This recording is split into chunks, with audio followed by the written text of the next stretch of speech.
Hi, my name's Allison. Welcome to Pikesville Animal Hospital's Client Education video series. Today we're going to go over the very basics on feeding tubes for kitties.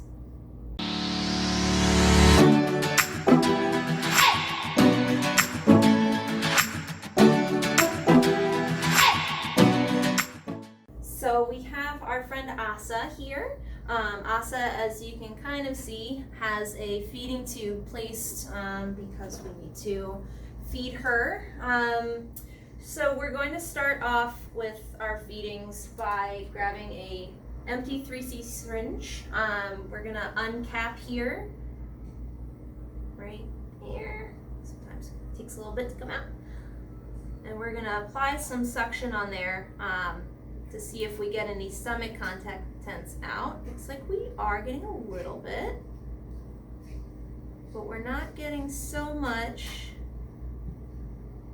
So usually if you get about 3 cc's of stomach contents, you want to skip the feeding for that time, but it doesn't look like we're getting a lot. So we're going to uncap there. Just that for the moment. Yeah, we got about half a mil there. So we'll hold off on that. So now that we've done that, we're gonna uncap again here. We're gonna take about 6 mils of warm water, put that right on there, and just flush our tube there. It's going pretty well. And I'm doing this slowly so as not to cause upset stomach. We can see she's kind of licking a little bit, but you want to watch to see if she's doing a lot of that. If she starts excessively licking or if she has drooling, that means she's become a little upset stomach, and we want to... Oh, I know, it's so weird. We're almost done there. Oh, you got an itch. Okay, go ahead, get it, buddy.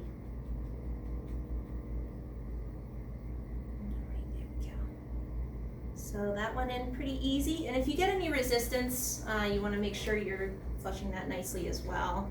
If you get resistance, then there might be a clog in the tube. Hold on, don't go away. Now that we've flushed, we're going to put in our food.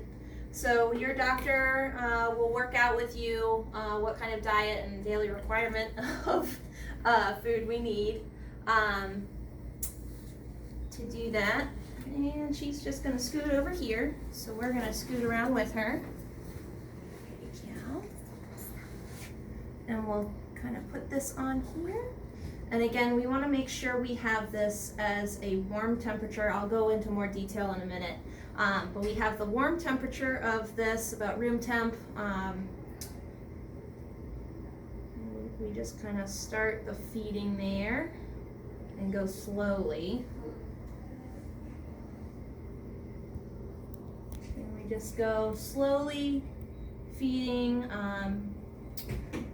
over about 10 to 20 minutes or so, depending on how much food you have. And again, we're watching her face to make sure that she's not uncomfortable at all. Getting that slowly. So we'll see in about 20 minutes. So when you're done feeding, with our kitty friend Asa, make sure that you flush the tube with about 3 to 5 mils of water. Again, that's room temperature water, nothing too cold, too hot.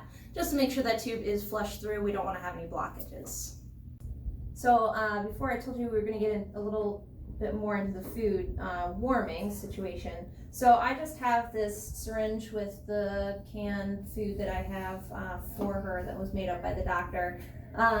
We have it in a warm water bath. If you're storing the pre-made food in your fridge, you can let it sit out for about a half an hour. That should bring it to room temperature.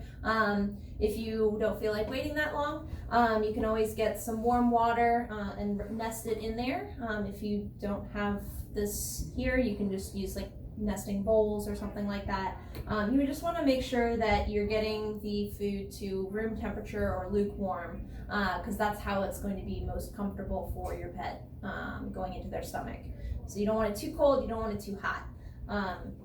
So your doctor will find out what caloric intake daily needs that they need and determine how much to give and how much to feed at that time.